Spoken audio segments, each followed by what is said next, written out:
It was my second day working as a temporary contractor at my husband's company. During the all-hands town hall meeting, my husband placed his hand on the small of his secretary's back. "I'd like to introduce you all to someone very special. My wife, Madison Miller." Applause erupted across the room. Standing in the very back row, clutching a stack of financial reports, I lifted my head. My husband's eyes met mine. The confident smile he had worn just seconds ago vanished, and the color completely drained from his face. The morning prior, on the human resources floor of the Chicago headquarters, I had been holding a binder of outdated compliance regulations. Oliver Vance, the HR director, tossed a blue contractor keycard onto the desk. It was less of a placement and more of a dismissal. "Mia, you're on a 3-month temporary contract. You'll be assigned to the Financial Controls Division." I picked up the blue lanyard. "Understood. Looking at your resume, you graduated from a top-tier university. But here, pedigree doesn't matter. We aren't desperate enough to let a temp handle high-level accounts right out of the gate." His words were polite, but his tone was anything but. He never even made eye contact with me. Oliver pointed to a mountain of folders stacked beside his monitor. "Start by auditing last fiscal year's expenditures. Look for duplicate invoices, misclassified accounts, and missing receipts. Compile them into a spreadsheet by the end of the day. Don't make executive decisions on things you don't understand." "Got it," I replied. "And one more thing. The executive floor is restricted to employees with black keycards. Your blue card only grants access to the general bullpens. Don't forget that." He glanced at the blue card dangling from my neck. "I'll keep that in mind," I said, leaving it at that. My first day consisted of digital janitorial work. It was the kind of mess nobody wanted to touch. Apex Freight had migrated to a new accounting software 2 years ago, and the vendor codes were a disaster. The same freight carriers were registered under multiple aliases, and dozens of invoices lacked proper routing numbers. Oliver called it an audit, but for someone unaccustomed to raw financial data, it would take weeks. In my first hour, I ran a macro to align the vendor codes, sorting everything by payment date and authorizing manager. Ashley, the junior accountant in the cubicle next to mine, peeked over the partition. "Mia, are you fixing all of those cells manually?" "No.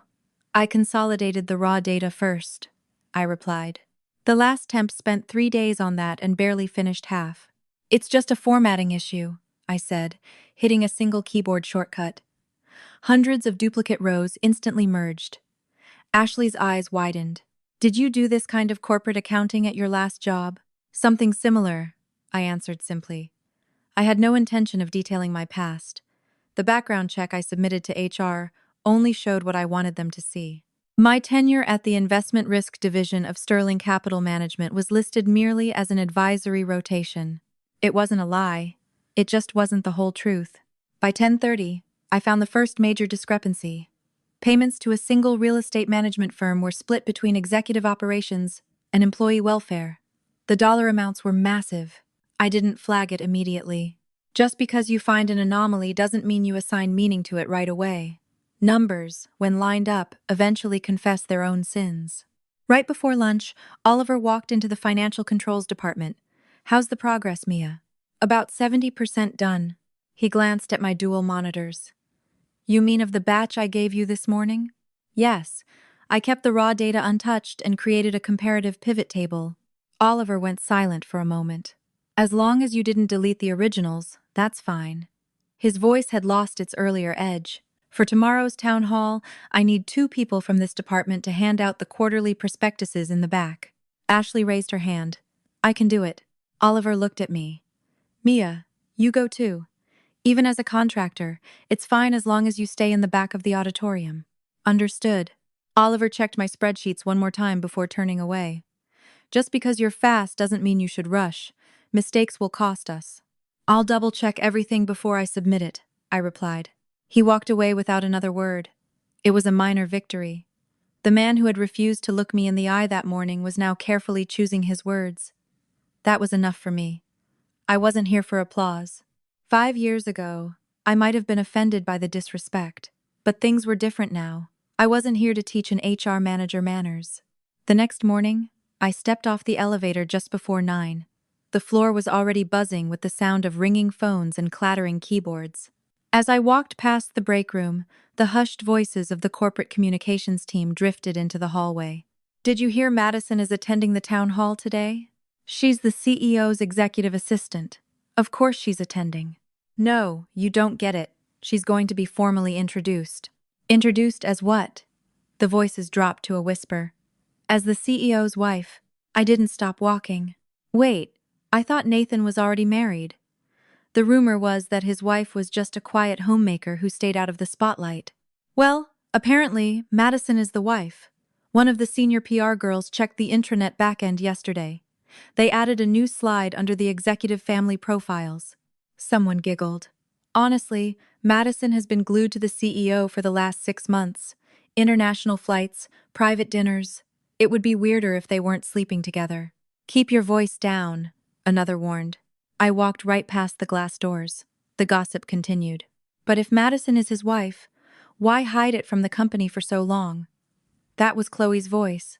The CEO is super private. He always skips personal questions during Forbes interviews, Ashley chimed in. Jessica, who always wanted to be the smartest in the room, added her theory. Madison probably asked him to keep it quiet. The PR team said she's the type who prefers supporting him from the shadows. Is he going to announce it today? Probably. A collective murmur of excitement filled the break room. They felt like they had uncovered a royal corporate secret. I stood by the high-speed copier, aligning a stack of papers. Madison was now the woman who had supported him from the shadows. The woman who became his secretary a mere 6 months ago was somehow taking credit for the last 5 years of Apex Freight's survival. It was a sloppy narrative, but the rank-and-file employees had no way of fact-checking it. Apex Freight hit its first major financial wall in its second year. A massive shipping client delayed their contract, leaving the company with less than 2 months of operating cash. Nathan practically begged 3 different commercial banks for a loan. They all rejected him. That was when Sterling Capital stepped in with emergency bridge financing. The company survived. The following year, when Apex needed heavy capital to lease an automated warehouse in the Midwest, Sterling backed them again. But I made sure Nathan's name was the only one on the press releases. Just give me a little time until I can win these contracts without the Sterling family name hanging over me, he had asked. So I waited. And to his credit, Nathan did learn how to close deals. He became a phenomenal CEO. Because of that, I missed the exact moment the shift happened. He wanted to hide the fact that he was saved, which evolved into pretending he was never saved at all. Eventually, he wanted to erase the person who saved him entirely. Madison eagerly stepped into that empty space. I placed the copied documents on my desk. I was angry, yes. But anger without evidence is useless. There were 6 months of this company's history that I was blind to. 6 months where Nathan blurred the lines between his corporate empire and his private life. I was here to map that territory. None of those gossiping women knew that I was Mia Miller, Nathan's actual legal wife. We had been married for 5 years. I'd never attended a single Apex corporate gala or holiday party. Nathan didn't force me into hiding. I chose it. When the company had fewer than 20 employees, investors only looked at my family's legacy. Loans were approved because I was a Sterling. Enterprise clients took meetings because Sterling Capital backed the venture. Nathan hated that. He felt emasculated by it. So I took a step back to let the market believe Apex grew on its own. Nathan truly did have talent. He was charismatic, ruthless in negotiations, and a visionary in logistics. I didn't buy a CEO title for an incompetent man. But having talent and being a self-made man are 2 entirely different concepts. Nathan had conveniently forgotten the difference. A week ago, he left his encrypted work phone on our kitchen island while he took a shower. The screen illuminated. Notification: Madison Stone. Bring the Gold Coast lease agreement tonight, the management company called. The message preview was brief. I didn't unlock the phone. I didn't scroll through his texts. That single sentence gave me the exact coordinates of his betrayal. He came downstairs around 11. Still awake? Working late? He asked. Yeah. The board meeting regarding the new supply chain acquisitions ran long. Whenever Nathan lied, he always offered one detail too many. Must be exhausting, I said smoothly. He looked relieved and opened the refrigerator. The next morning, I made a single phone call to the chief operating officer at Sterling Capital. By that afternoon, my employment as a temporary contractor at Apex Freight was finalized. I didn't tell Nathan. I certainly didn't tell Madison. I didn't need to find out if he was cheating. I already knew that. I needed to know exactly how much of the company he was using to fund his fantasy and who was complicit in it. He had started to believe that everything he touched belonged exclusively to him. Sitting at my desk, I pulled up the expense ledgers Oliver had warned me about. The assignment was the perfect cover. I scrolled through expenditures spanning from the previous fiscal year to the current quarter. Departmental costs, vendor fees, executive perks. At 10 minutes to 10, the energy on the floor shifted. "He's here," Jessica whispered. The digital display above the private executive elevator chimed, and the brushed steel doors slid open. Nathan stepped out in a tailored charcoal suit. Two board members and Harrison, the VP of Operations, flanked him. Walking right beside him was Madison Stone. She wore a tailored white blazer and a silk camisole. She carried his leather portfolio, but the physical proximity between them looked more like a power couple than an executive and an assistant. Madison whispered something. Nathan chuckled. Harrison laughed along with them. Ashley exhaled sharply from the desk in front of mine. They really are close. Chloe didn't even look up from her monitor. Today is the big reveal. I turned my eyes back to the spreadsheet. Nathan walked right past my cubicle. He didn't look my way. My legal name had been Miller for 5 years. There were dozens of Millers in this corporate directory. A CEO wasn't going to audit the roster of temporary data entry clerks. I had tied my hair back into a tight, severe bun and wore minimal makeup. My outfit was an off-the-rack gray pantsuit and flat loafers. I looked nothing like the woman Nathan saw in our custom-built home. In his mind, his wife was safely locked away in her gilded cage. At 20 past 10, the town hall commenced. Nearly 100 people packed the main auditorium, while regional hubs in Dallas, Atlanta, and Seattle tuned in via live stream. I stood in the back row, distributing the glossy financial packets. On the massive LED screen, the new fiscal year projections glowed beneath the Apex Freight logo. Nathan took the microphone. He spoke about automated fulfillment centers, fleet modernization, and aggressive client acquisition. He was flawless. He knew exactly how to balance hard metrics with inspiring rhetoric. That was the skill I had banked on 5 years ago. Harrison took the mic to conclude the operational breakdown.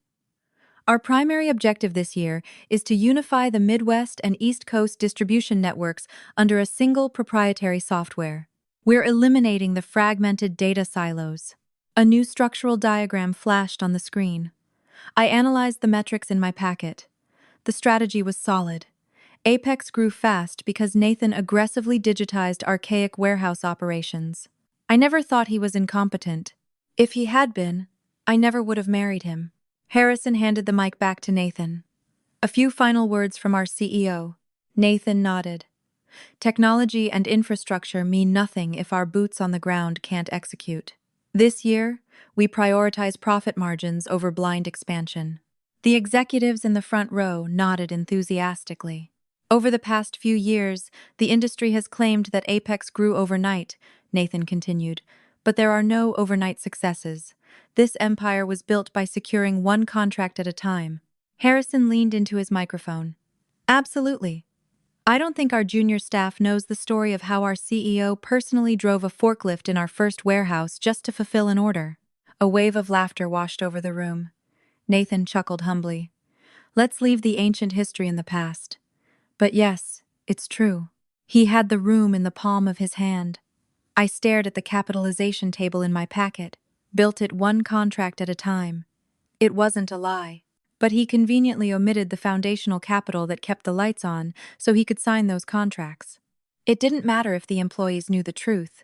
What mattered was that he was using their ignorance to rewrite his own mythology. Nathan closed his portfolio. There's one more personal matter I'd like to share with you all today. The murmurs in the auditorium died instantly. Natalie, the PR director, tapped her tablet, cueing the next slide. Madison adjusted her posture beside Nathan. From the back row, I watched them carefully. Nathan offered a warm, vulnerable smile. The road to building Apex wasn't always smooth. We faced severe cash flow issues. We had massive contracts fall through at the 11th hour. All true. The media often paints me as a lone wolf who got lucky. But the truth is, I had someone standing beside me through the darkest days, someone who sacrificed her own ambitions to support mine. Madison lowered her eyes modestly. Several employees in the front rows exchanged knowing glances. Harrison was grinning. When I was sleeping under my desk, she never complained.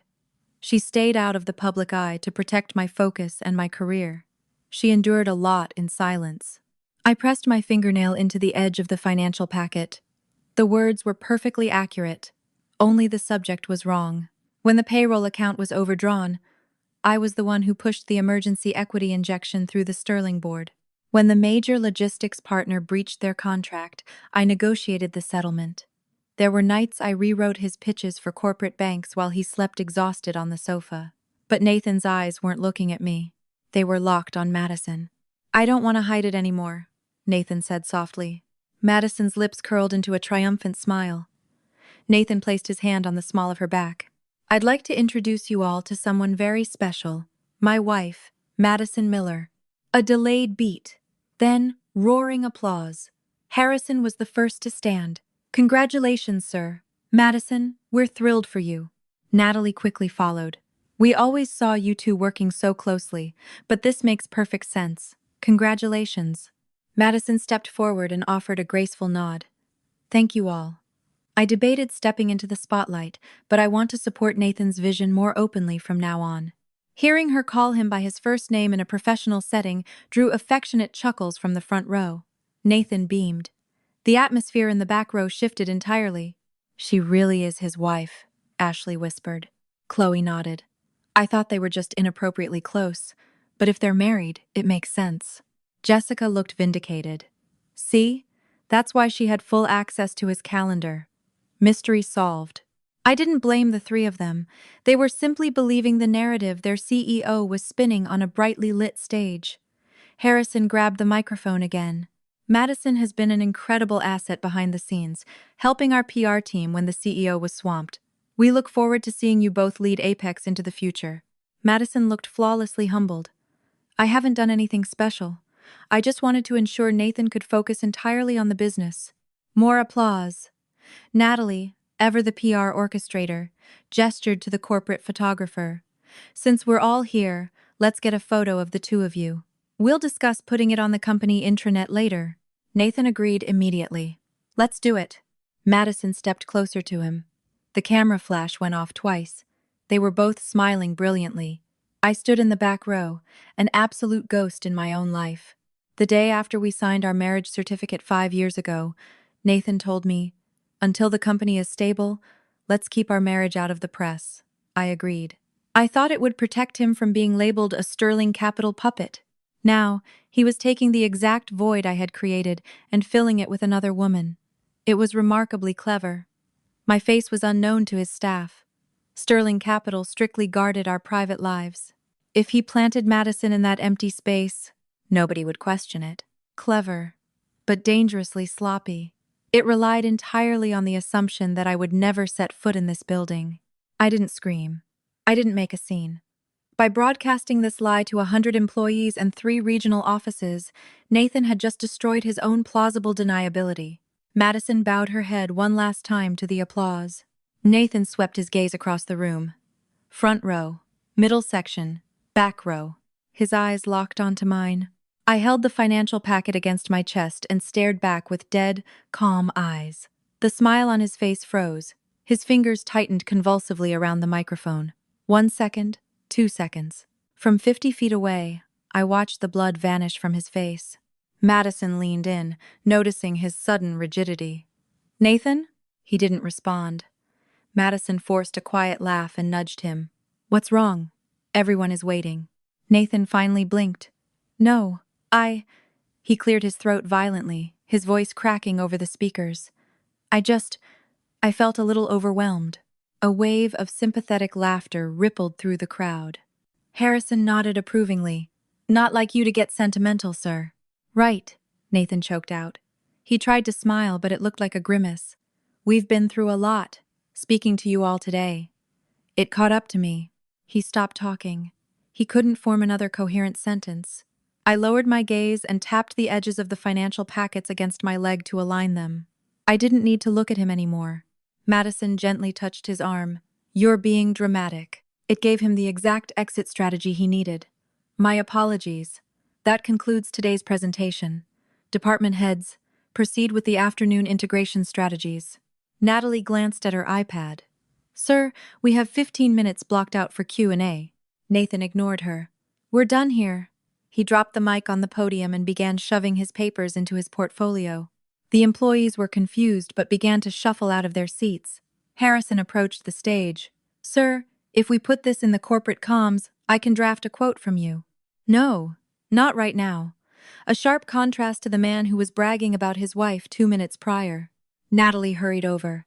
"Mr. Miller, should I route the Q&A questions from the regional offices to your inbox?" "Do that." "And the photos?" "Hold them," Nathan snapped. He repeated it, harsher this time. "Hold the photos." Natalie blinked, taken aback. "Understood." Completely oblivious to the radioactive tension, Madison scrolled through the raw photos on the photographer's DSLR camera. "Oh, email this one to me directly." Natalie slipped her professional mask back on. "Of course." "Nathan, does this one look good?" Madison turned, holding up her phone. He refused to look at the screen. "I'll look at it later." It was his third dismissal in a row. Even Madison caught the shift in his tone. "What's going on with you?" "Nothing. I'm just tired." When Madison reached out to touch his arm again, Nathan took a half step back. It was a subtle, desperate evasion. Harrison pretended to study his shoes. Natalie closed her iPad. I watched the entire breakdown from the shadows of the auditorium. Nathan was still the CEO. Nobody was going to interrogate him. Nobody knew who I was. But the flawless reality he had constructed just 10 minutes ago was already fracturing. Right now, he and I were the only two people in the building who knew why. Harrison tried to offer a polite farewell, but Nathan just muttered, "Later," and practically bolted from the stage. The crowd began filtering out. Ashley stood next to me, whispering, "Did he really just get emotional?" Chloe tilted her head. "Did you see how pale he got? He looked sick." Jessica eyed Madison. "He probably panicked. It's his first time mixing his personal life with the company." I neatly stacked the remaining files. I had no reason to answer them. Nathan and Madison were walking up the center aisle. Madison was stopped by several managers offering congratulations. She smiled brightly, thanking them, playing the perfect executive spouse. When she neared the back row, her eyes snagged on my blue contractor lanyard. She looked up at my face. There was zero recognition in her eyes. "Of course not. We'd never met." She lifted her chin slightly, an air of complete superiority, and walked past me. Nathan was a different story. As he approached my row, his perfectly measured stride faltered. He practically stumbled. I kept my eyes on my files. His rapid, heavy footsteps faded down the corridor. Once the auditorium cleared, I didn't return to the bullpen. I logged into a terminal in an empty conference room and pulled up the expense ledgers again. During the town hall, a specific entry under employee welfare had caught my attention. Yuan. For a company the size of Apex, $240,000 in employee benefits was a rounding error. The issue was the vendor. It was a luxury real estate management firm operating out of the Gold Coast. It was a 12-month corporate lease. Aside from the base rent, there were line items for high-end furniture rentals, premium parking garage fees, and a weekly boutique cleaning service. Under the designated department column, it read, "Executive Support." The resident name was left blank. I pulled up the digital purchase order. At the bottom of the form was the electronic signature of Nathan Miller, the final authorizing party. The request had originated from the office of the CEO. The date was exactly 6 months ago. The same month, Madison Stone was promoted to executive assistant. I opened the utility invoices attached to the ledger. The service address was identical. In the memo section, a penthouse unit number was clearly typed out. I remembered the text notification from a week ago. "Bring the Gold Coast lease agreement tonight." I opened a blank text document and typed a single line, "Pending verification." I filtered the database for that specific real estate firm and transferred every corresponding transaction into a separate spreadsheet. I wasn't going to accuse him of embezzling $240,000 just yet. On paper, it was entirely possible this was a legitimate corporate housing expense for VIP clients or visiting board members. I wanted to hear exactly how he would justify it. I ran another query on the management firm. Another $36,000 popped up under executive discretionary funds. The memo read, short-term conference suite and vehicle storage. The department tags varied. Office of the CEO, PR, special projects. They all sounded legitimate, but every single recurring payment began 6 months ago. I copied the figures into my master sheet. I didn't tally the total yet. I looked at the timestamps on Nathan's electronic approvals. 11:42 p.m. Saturday at 3:18 p.m. Tuesday at 6:15 a.m. Standard corporate expenses run through the compliance department during normal business hours. For this specific property, Nathan was manually approving the invoices at odd hours from his own terminal. I pulled the data from the previous fiscal year. Payments to this real estate firm: 0. The budget for the CEO's office skyrocketed the exact month Madison joined him. The numbers painted a vivid picture, but the corporate framework provided a dozen alibis: increased PR operations, VIP entertaining space, security protocols. I was going to leave him the space to use those alibis.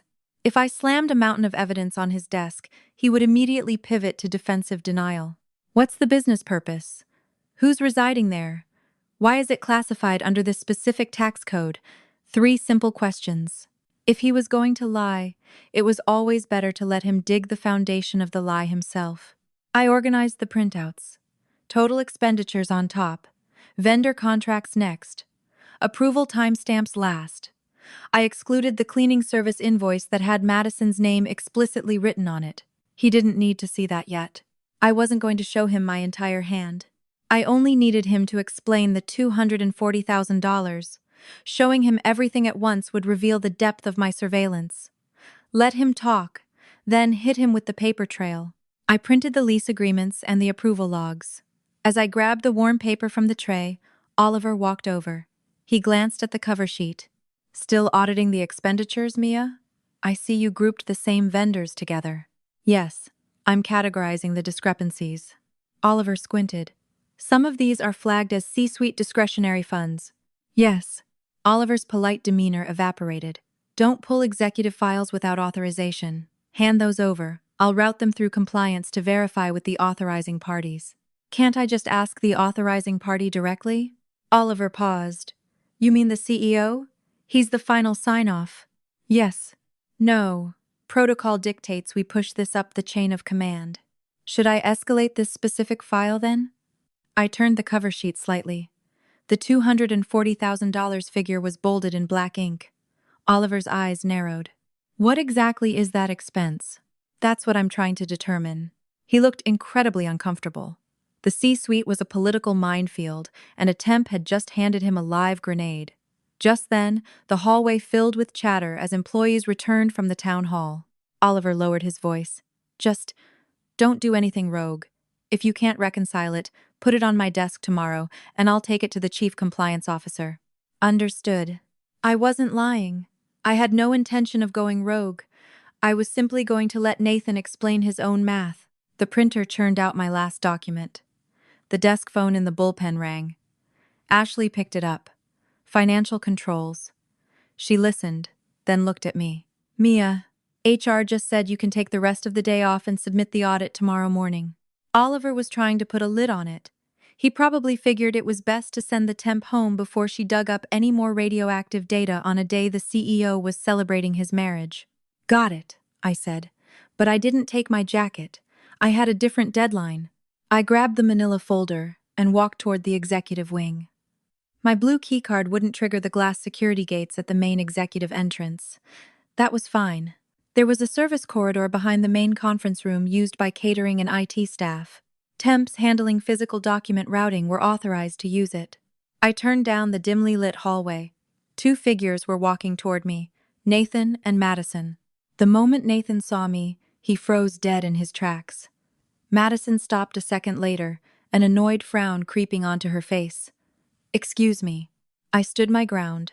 Madison glared at the blue lanyard around my neck. You're the temp from earlier, right? Yes. This is an executive transit corridor, Madison said, her tone dripping with corporate entitlement. Temps are supposed to use the freight hallway. She pointed at a faded sign on the wall. I have clearance for document routing through this corridor. Well, executives are walking through here right now. Have some situational awareness. Nathan's jaw clenched so hard a muscle twitched in his cheek. Madison, drop it. Madison whipped her head around. Drop what? She's violating office protocol. I said, that's enough. His voice was sharper, trembling slightly with panic. Madison shut her mouth, but her eyes darted between Nathan and me. A minute ago, I was invisible. Now, she was trying to calculate why the CEO of a billion-dollar logistics firm was defending a data entry clerk. Nathan, do you know this woman? He couldn't bring himself to answer. I opened the manila folder. Mr. Miller. Nathan flinched. It was the first time I had ever addressed him with such clinical detachment in public. I'm conducting an audit for the Financial Controls Department. I need clarification on a specific expenditure. Not right now, Nathan choked out. I was instructed to submit my final report by tomorrow morning. If you clarify this, the audit is closed. Madison scoffed. Are you out of your mind? If you have an expense question, take it to compliance. The CEO is the final signatory. I held the first page out toward Nathan. A $240,000 annual corporate lease for a penthouse in the Gold Coast. It's categorized under employee welfare. Madison's posture instantly rigidified. Nathan stared at the paper as if it were laced with anthrax. There's no listed resident for this property, I continued seamlessly. It's a corporate asset, Nathan said, his voice hollow. If it's corporate housing, HR requires a logged resident. If it's an executive hospitality suite, it requires a business justification. Nathan lunged forward and snatched the folder out of my hands. It was a violent, desperate movement. Madison took a step back. What's going on? Nathan frantically flipped through the pages. This is an incomplete data set. You can't make unauthorized judgments based on raw numbers. His voice was low, devoid of the booming confidence he had on stage, but laced with a dark threat. I'm not making judgments. I'm seeking verification. Route it through compliance. Director Vance instructed me to do just that. Nathan's eyes snapped up to mine. Madison immediately intervened. Wait, Oliver Vance saw this? Only the cover sheet. What the hell is going on here? Madison demanded, her professional facade crumbling. You're trying to manufacture a scandal out of standard operating costs. What's your problem? I looked directly at Madison. I'm trying to confirm if this is a standard operating cost. Is it relevant to you? I'm just a temp doing my assigned task. It does concern me, Madison snapped. I manage his schedule. Nathan cut her off before she could say anything else. Madison, go back to the office. It was a blatant dismissal. The triumphant glow Madison wore on stage vanished. Does this expense have something to do with me? Nathan didn't answer. His silence was a confession. Madison's eyes widened as she connected the dots. Nathan. I pointed to the folder in his hands. What you're holding is a copy. The original invoices and purchase orders are securely backed up on the financial intranet. Nathan glared at me. So even if I take this, you aren't going to drop it. For a fraction of a second, his knuckles turned white. He caught himself, remembering he was standing in a hallway where anyone could walk by. He was trapped in his own castle. Fine, Nathan said. He wasn't looking at Madison. He was looking at me. I'll explain it, but not here. Madison crossed her arms. I'm coming too. As your executive assistant, I have clearance. No. Nathan shot her down instantly. Excuse me? This is an accounting discrepancy. It doesn't require my assistant. It says Office of the CEO right on the sheet. That's my department. Nathan closed his eyes for a brief second. He was bleeding out, and Madison was pulling at the bandages. I said I'll brief you later. What's with this later nonsense? Madison's voice grew shrill. Why are you explaining things to a temp but locking me out? It was the only logical question she had asked all day. Nathan had no answer. I had no intention of playing couples therapist in a service corridor. I cut through the noise. Mr. Miller, are we going to the executive suite to verify the resident and the business purpose of the property? Nathan stared at me for 3 agonizing seconds. Yes. We'll discuss it in the private boardroom. Madison glared at me. Who the hell do you think you are? Nathan ignored her. It's nothing. Go back to your desk. $250,000 isn't nothing. Madison, go. Why? Because I said so. Madison flinched. Nathan had never yelled at her like that. Without another word, he turned and marched toward the heavy oak doors of the executive suite. After 2 steps, he realized I wasn't following. He looked back. Mia, come with me. I tapped the blue plastic of my lanyard. I remembered Oliver's exact words. Blue for the bullpen, black for the C-suite. But right now, the man with the black keycard was begging the woman with the blue one to follow him. I walked past Madison. At the security gate, Nathan swiped his black card. A green light flashed. The glass doors parted. He stepped through and held the door open for me. The sight of the CEO holding a restricted door for a temp was too much for Madison. Nathan! She yelled from down the hall. He didn't look back. Go back to the office. I'll explain everything. Her high heels clicked furiously against the marble floor as she stormed off in the opposite direction. I walked through the doors. The executive boardroom was cavernous, lined with plush leather chairs and a massive mahogany table. Nathan didn't sit in the CEO's chair at the head of the table. He stood by the door, waiting for me to enter. Once I was inside, he slammed the door shut and engaged the deadbolt. The man who had been lecturing 100 employees on corporate transparency 10 minutes ago was now locking himself in a room to hide from them. I walked past him and pulled out a chair at the far end of the table. It was the seat typically reserved for auditors. Nathan looked at me. Mia, what are you doing here? I was no longer just the temp. I sat down. Like I said, I'm auditing expenditures. Cut the bullshit. Nathan slammed the folder onto the table. You infiltrate my company, pretend to be a contractor, and dig through my financials. What's your end game? I didn't pretend to be a contractor. I'm legally employed by HR. You know what I mean. What is this? He was sweating. He unbuttoned his suit jacket. If this is about Madison, I can explain. What happened out there today? It was for the company. The very first excuse out of his mouth wasn't an apology to his wife. It was a defense of the company. For the company? I echoed flatly. Apex is expanding rapidly. We're securing massive international contracts. I can't afford rumors about my private life derailing negotiations. Madison handles PR and attends dinners with me. It made strategic sense to legitimize her position rather than let vicious rumors spread. Legitimize. It's entirely optics. It's a corporate strategy. You announce to the entire firm that she's your wife. Don't twist my words, Nathan raised his voice. Today was an internal town hall. It wasn't a press release. I haven't even authorized the photos for the intranet. You live-streamed it to Dallas, Atlanta, and Seattle. It's internal. Furthermore, Madison's family was pressuring me. They wanted a formal commitment.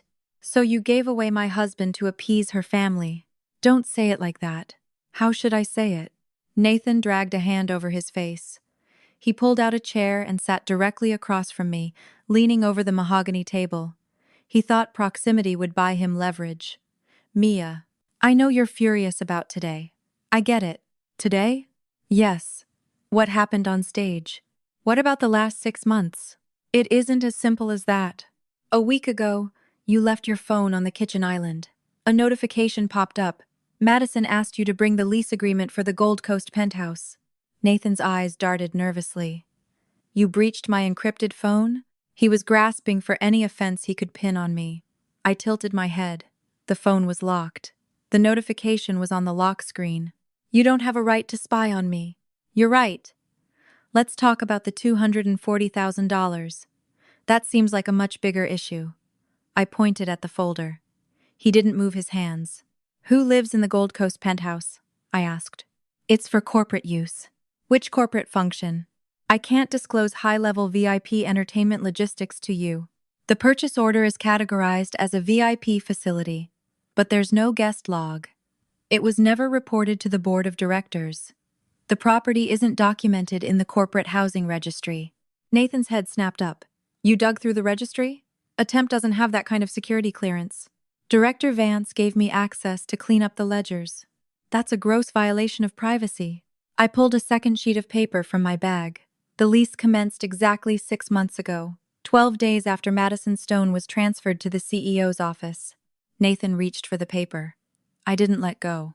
It's a corporate asset, he hissed. Who sleeps there, Nathan? It's a simple question. He glared at me. His fingers hovered over the paper, but he didn't speak. I pulled out a third piece of paper. It was a log from the boutique cleaning service. Client name, Madison Stone.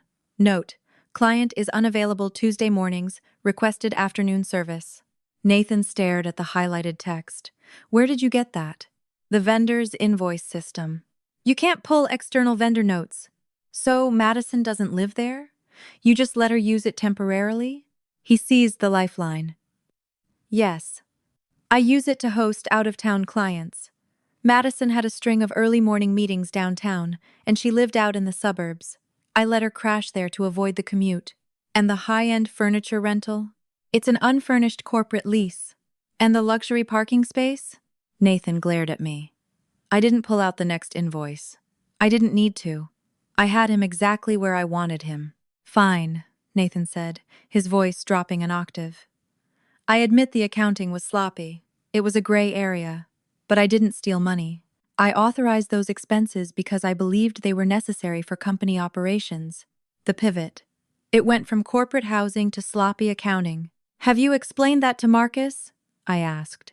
Nathan froze. Marcus? The chief compliance officer?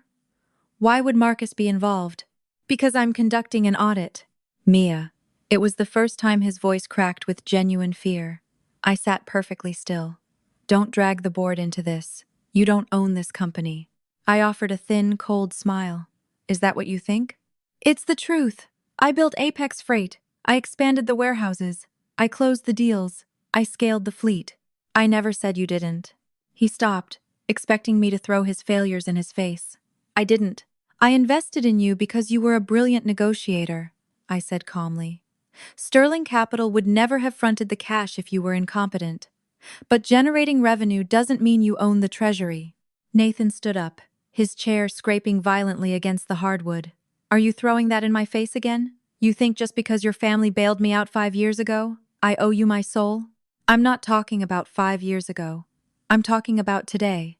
You used corporate funds to finance your mistress, then introduced her to the company as your wife. I told you, the penthouse was... Is there anything else? I cut him off. He clamped his mouth shut. I didn't touch my bag. I wanted him to confess before I showed him the rest. What did you find? He asked quietly. I verified $240,000 today. He let out a ragged breath. If that's all you found, then it's nothing. Nothing? What are you comparing it to? He was probing to see how much I knew. I gathered my files and tapped them against the table. Nathan, do you really not understand how much danger you're in? Are you blackmailing me? I'm asking you a question. Are there any other unauthorized expenses? No. The answer was too fast. I committed it to memory. Understood. What does that mean? It means you're on the record. Record for what? Nathan gripped the back of his chair. His knuckles were bone white. The anger was fading, replaced by a creeping dread. He realized he couldn't intimidate me out of the room. Mia, please. His voice broke. We've been married for 5 years. I stared at him. Blank, unrelenting. I know Sterling Capital saved me. I'm not ungrateful. But I built this. You know how hard I worked. Can't you show me a shred of mercy? I leaned forward. Where was that 5 years of marriage when you introduced Madison to your employees today? Nathan fell silent. If I hadn't been in the back row, would you have published those photos on the intranet? I hadn't decided. If I hadn't walked into this building... He looked away. How long was Madison going to play my part? She wasn't playing your part. I told you, it was a PR. You called her your wife. Nathan closed his eyes. I was done asking questions. He leaned his weight against the table. If you want a divorce, we can settle it quietly. I'll give you whatever you want. The house, the liquid assets, a massive alimony payout. Just don't touch the company. You'll give me what I want. Yes. We'll divide it fairly. You want to divide marital assets. I reached under the table and pulled a sleek black folder from my bag. I slid it across the mahogany wood. Nathan's eyes locked onto it. Marital assets are a conversation for our divorce attorneys. This is a corporate matter. I opened the folder. Inside were two documents. The first was a formal letter of resignation for the chief executive officer. The second was a notice of emergency board of directors meeting. Nathan didn't touch them. What is this? Read it. Resignation? He let out a harsh, breathless laugh. You're insane. The board meeting requires a 48-hour notice. The meeting starts in 10 minutes. He snatched the notice. The agenda was highlighted. Review of executive misconduct. Suspected embezzlement of corporate assets. Immediate suspension of executive authority. Engagement of independent auditors. Who called this meeting? He demanded. I didn't receive a notification. Check your corporate tablet. You've been ignoring it all morning. Nathan dug his phone out of his pocket. The lock screen was flooded with compliance and legal? Nathan whispered. I pushed the resignation letter toward him. If you sign this, you can step down quietly. If you don't, you'll face the board in 9 minutes. Nathan stared at me as if he were looking at a stranger. You planned this from the start.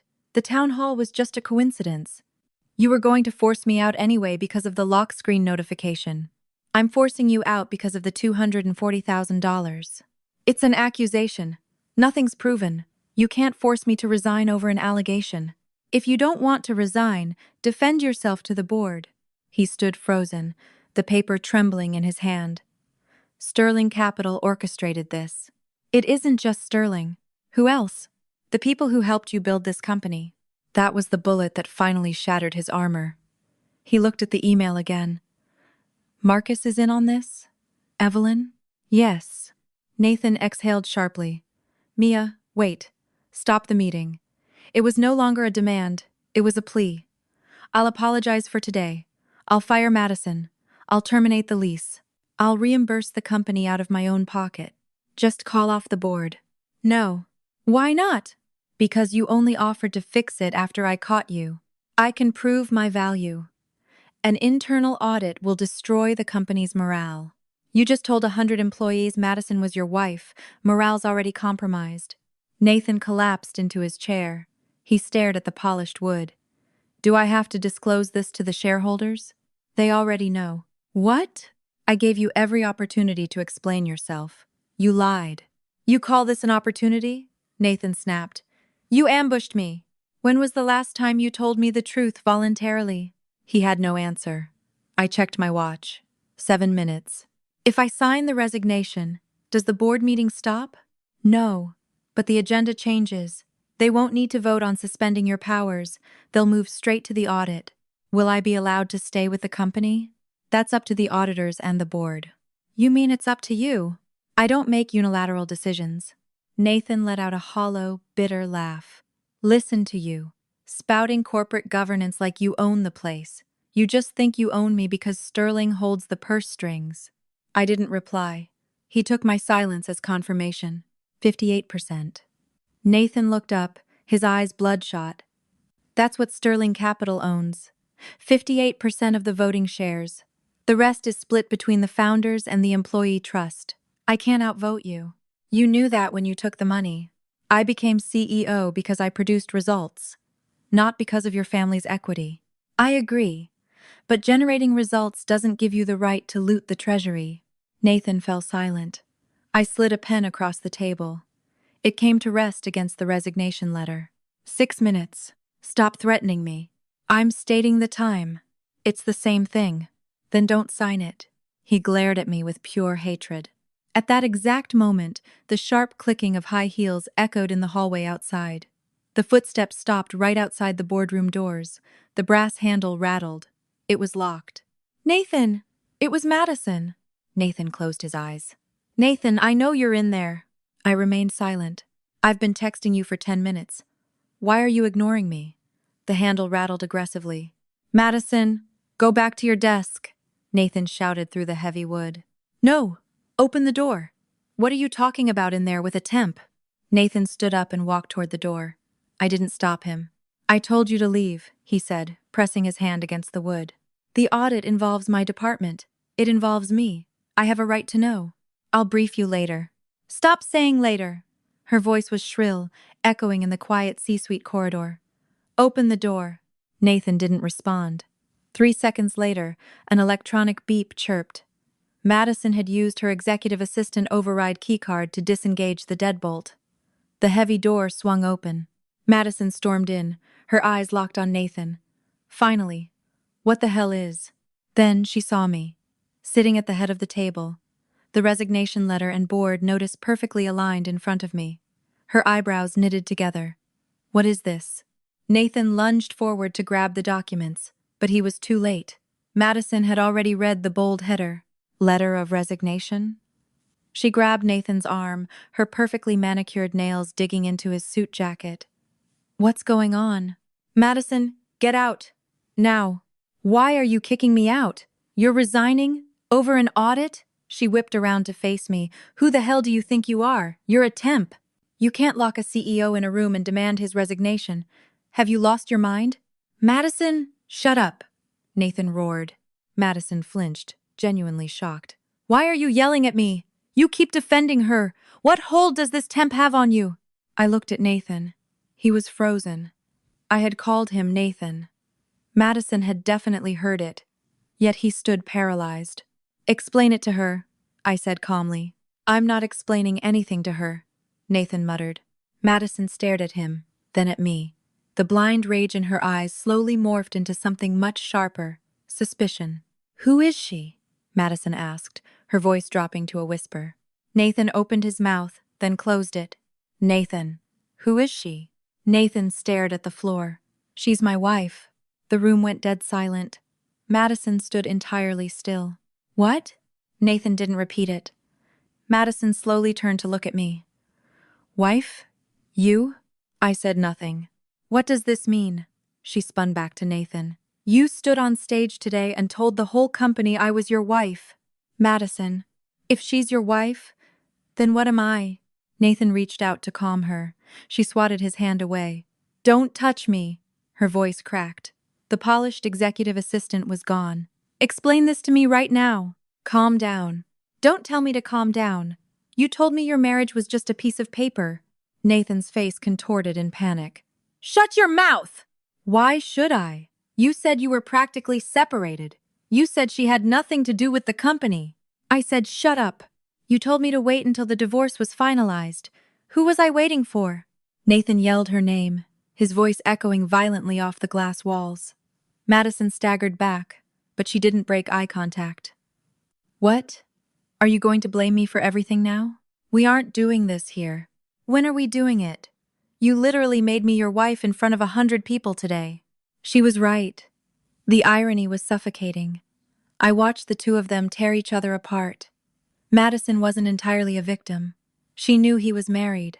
She just didn't know who I was. She wanted to believe his lies because it benefited her. Nathan lowered his voice to a lethal whisper. Madison, you knew the situation. Her eyes narrowed into slits. What situation?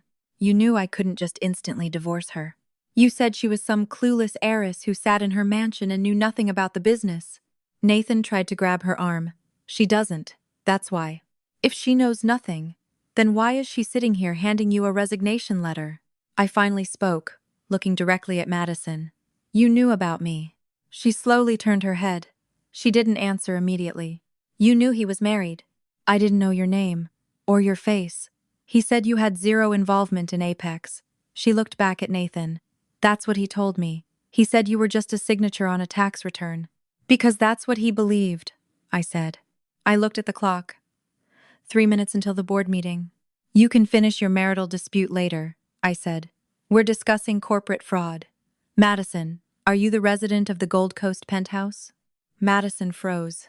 Nathan immediately stepped between us. Don't answer her. I'm asking Madison. Nathan slammed his hand on the table. I'm handling this. Keep her out of it. Madison looked at Nathan, her eyes wide. The apartment was funded by the company? Madison, he told you that, didn't he? I asked. Don't say another word, Nathan ordered her. Madison took a slow step backward. The final piece of the puzzle clicked into place. The realization that she was an accomplice to embezzlement washed over her face. Okay. Her voice was terrifyingly calm. Nathan looked at her, confused by the sudden shift.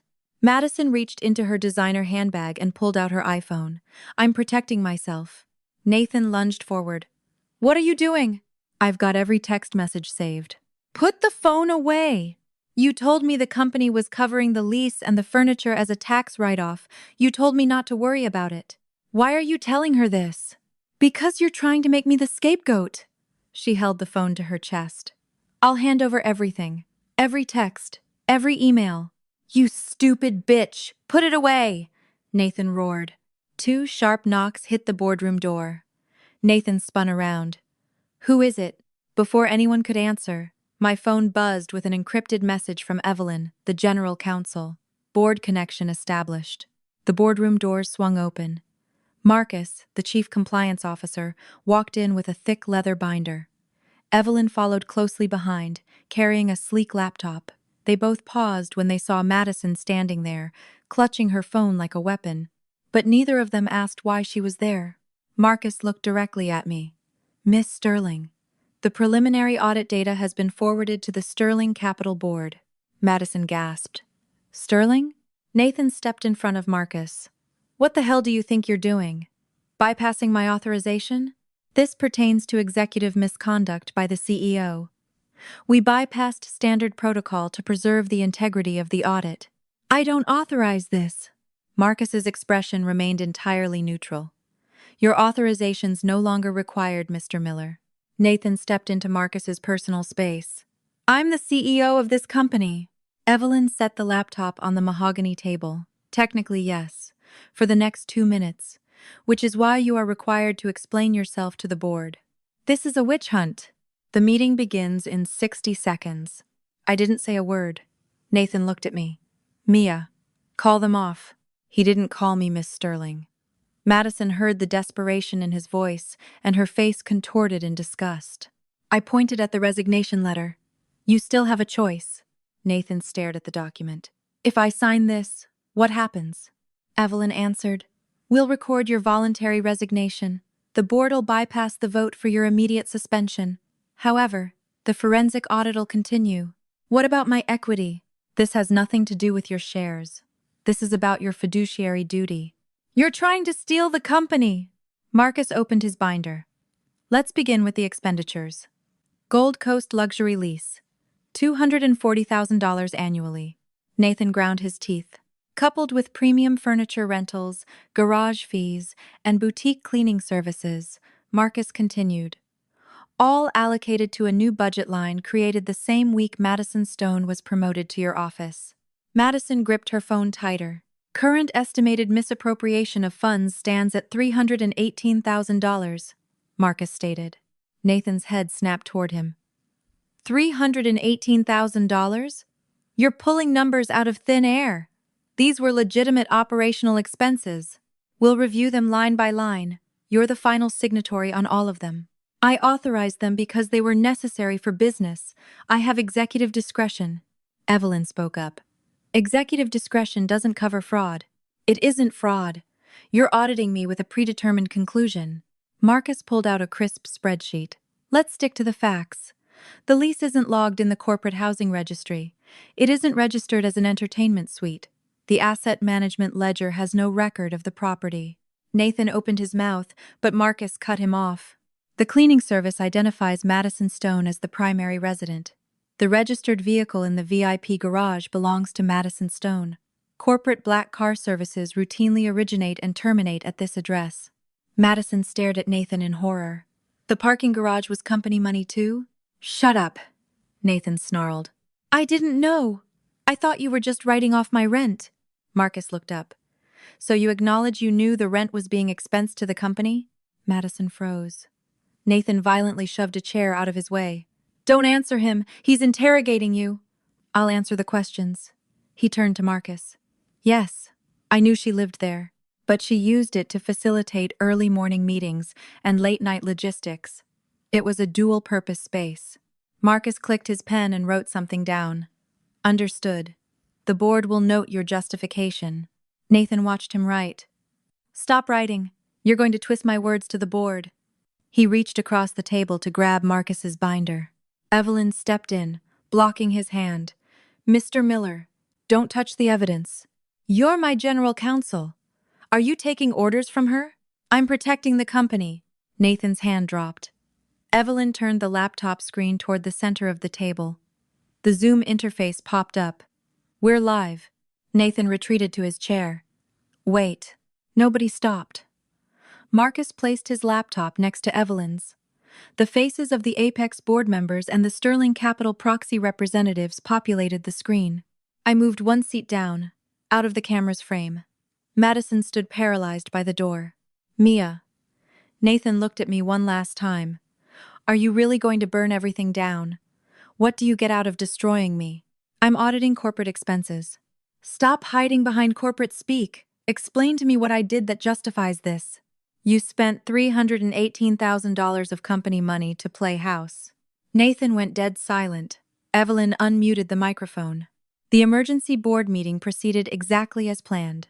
I barely spoke. Marcus presented the timeline of the audit. Evelyn outlined the legal exposure. Nathan was given the floor to defend himself. He was a disaster. First, he claimed the penthouse was a VIP suite. Then he claimed it was an emergency security measure for his assistant. Finally, he argued it was a retention bonus. 3 different excuses in 10 minutes. Marcus meticulously documented every contradiction. Nathan's voice grew louder and more frantic. "I never intended to defraud the company. I did what I had to do to keep things running smoothly. I built Apex. I secured the contracts. I'm the only reason this company is profitable." Evelyn interrupted him. "Your defense has been logged. We'll now vote on the suspension of your executive authority pending the conclusion of the forensic audit. You suspend me, and the clients will walk. Who's going to manage the East Coast expansion?" Marcus looked at the screen. "Operational duties will be temporarily reassigned to Harrison and the VP committee. Your departure won't disrupt the supply chain." I didn't intervene. Nathan was right about one thing. He was an incredible operator. The board knew that. They weren't firing him today. They were simply containing a radioactive liability. Evelyn tallied the votes via the encrypted chat. Nathan stared at the screen, his chest heaving, silence stretched across the room. "The motion passes," Evelyn announced. "Your executive authority is suspended effective immediately. External representation is revoked. Access to company financials and C-suite intranet is terminated." Nathan slowly stood up. "This is bullshit." Evelyn closed the laptop. "The resolution is legally binding." "This is because she controls 58% of the voting shares," Nathan screamed, pointing at me. "Sterling Capital rigged the vote."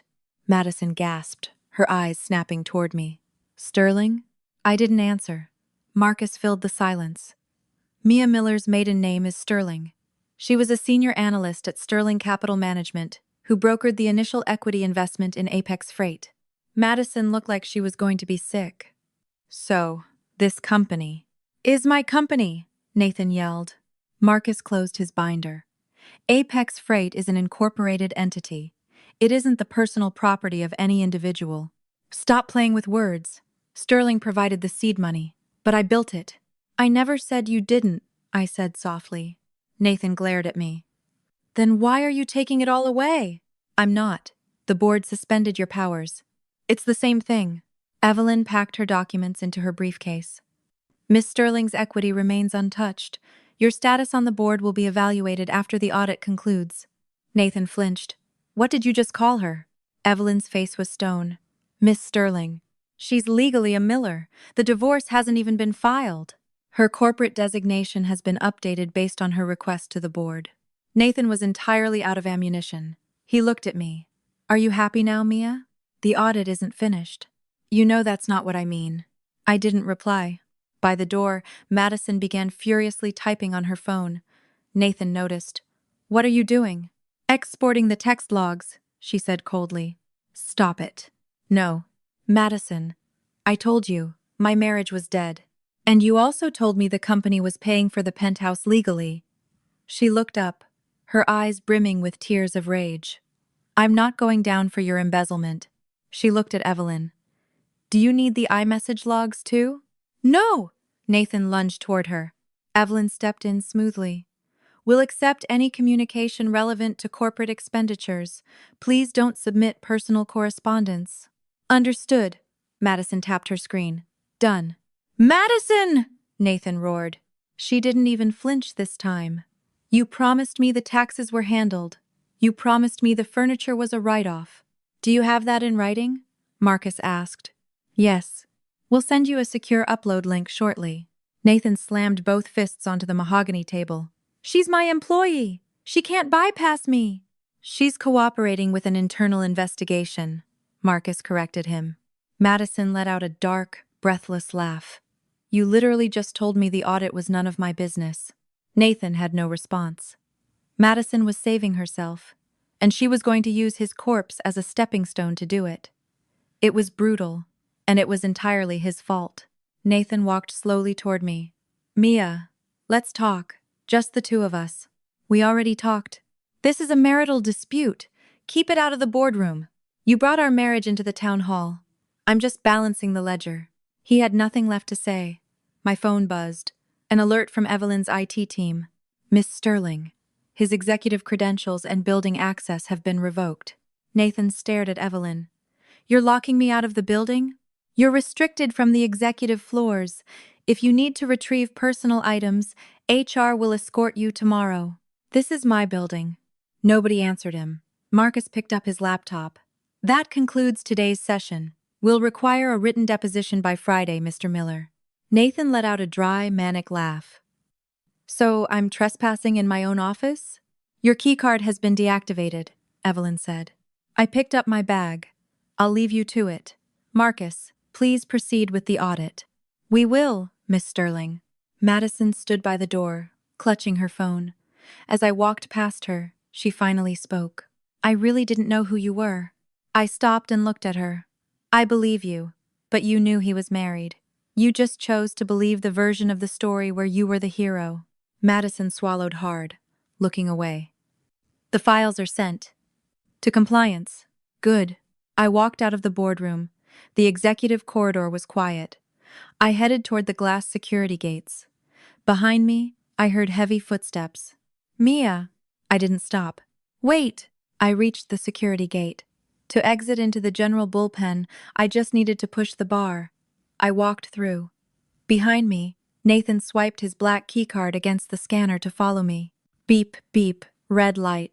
He slammed the card against the reader again. Beep, beep. Open the damn door! He screamed, rattling the heavy glass. A security guard stationed near the elevators stood up, looking alarmed. Nathan gripped the glass, staring at me through the barrier. I'm the CEO. Override the lock. The guard checked his tablet, then shook his head. Sir, your credentials have been suspended by legal. Nathan pounded his fist against the glass. I stood on the other side. I reached up, unclipped the blue contractor lanyard from my neck, and set it on the reception desk. My 3-month contract was officially over. When I walked back into the financial controls department, Ashley immediately rolled her chair over. Mia, are you okay? The C-suite looked chaotic. We saw the CEO storming around. Everything's fine. Just clarifying some ledgers. Chloe poked her head over the cubicle wall. Things are crazy today. First the town hall, now legal is running around. Jessica leaned in. Did you see Madison? She never came back to her desk. I opened my laptop and saved the final audit spreadsheet to the shared corporate drive. I left notes for Oliver detailing which invoices were verified and which required legal's intervention. Are you logging off early? Ashley asked. Oliver Vance jogged out of his office. He looked incredibly pale. He walked up to my cubicle and hovered awkwardly. Mia, do you have a second? Yes. Compliance just called me. About the audit you flagged. Yes. I submitted the cover sheet to legal. Oliver swallowed hard. Listen. About this morning, I might have been a little dismissive regarding your tasks. I apologize for my tone. I looked at him. The audit was necessary. No, I know, but... He rubbed the back of his neck. I didn't properly review your background file. It doesn't matter. I picked up the blue lanyard from my desk and handed it to him. Can you process my offboarding? Oliver stared at the card. You're terminating your contract? Yes. Today is my last day. Sterling Capital's already been notified. Oliver visibly recoiled at the name. Sterling. Right. He took the card with both hands this time, treating it like a fragile artifact. I'll handle the paperwork immediately. I packed my few belongings. A leather notebook, a pen, a charger. I didn't forward any files to my personal email. Marcus and Evelyn had everything they needed. Ashley looked devastated. Wait, you're quitting? After one day? Something like that. Jessica glanced toward the break room, remembering the gossip from the morning. She looked at me, then at the empty C-suite hallway. Wait, Mia. Are you? I zipped my bag shut. It was nice working with you all. I walked away before they could ask another question. At the elevator bank, Harrison and Natalie were talking in hushed, panicked tones. When they saw me, they both froze. Harrison immediately offered a deep, respectful nod. Miss Sterling. He was no longer looking at a temp. He was looking at his boss. I was just briefed by the board, Harrison said carefully. Then you know the situation. Harrison grimaced, remembering how he had cheered for Nathan and Madison on stage just an hour ago. I only knew the narrative the CEO provided. I understand. I'm not holding it against you. Natalie stepped forward. The photos from the town hall have been permanently deleted. We're locking down external communications until legal gives the green light. Thank you. The elevator chimed, and the doors parted. I stepped inside. As the car descended to the lobby, my phone vibrated. An email from the Executive Board of Sterling Capital Management. Subject: Reinstatement, Director of Global Logistics Investments. It was the position I had stepped away from 5 years ago to let Nathan shine. I read the compensation package, the portfolio parameters, and the start date. The elevator doors opened to the grand marble lobby of the Chicago headquarters. As I walked past the security turnstiles, I could hear shouting echoing from the C-suite surveillance feed on the guard's monitor. "Call Evelyn! I demand access to my office!" It was Nathan's voice, distorted through the radio. I didn't stop. I walked out through the revolving glass doors and onto the sunlit streets of downtown Chicago. I opened the email from Sterling Capital and typed a single-line reply. I accept. Please forward the onboarding documents. I hit send, slipped my phone into my pocket, and disappeared into the crowd.